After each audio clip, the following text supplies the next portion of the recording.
ডেসিংলি কোনো অ্যান্সার দিতে যাবেন না, কনফিডেন্স তো থাকতেই হবে আপনার উত্তর দেওয়ার ক্ষেত্রে। কনফিডেন্স কিন্তু আপনার চাকরিটাকে নিশ্চিত করবে, কিন্তু যদি আপনি সেটা অতিরিক্ত ডেসিংলি অ্যান্সার দেন, সেক্ষেত্রে কিন্তু ভাইভা বোর্ড সেটা ভালোভাবে নেবে না। শুধু ভাইভা বোর্ড না, এটা যে কোনো মানুষই কিন্তু ভালোভাবে নেয় না। তো এই একটা বিষয়।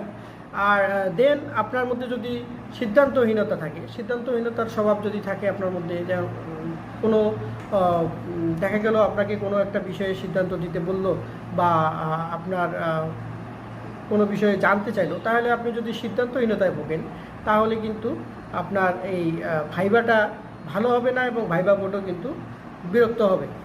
আর সেক্ষেত্রে আপনাকে কিন্তু ভাইভা বোর্ড চাকরি তো দিবেই না, বরং আরও দেখা যাবে যে আপনাকে আরও কঠিন কঠিন প্রশ্ন করে আপনাকে আরও ভাইভা বোর্ড থেকে হয়তো একটা বিরক্তি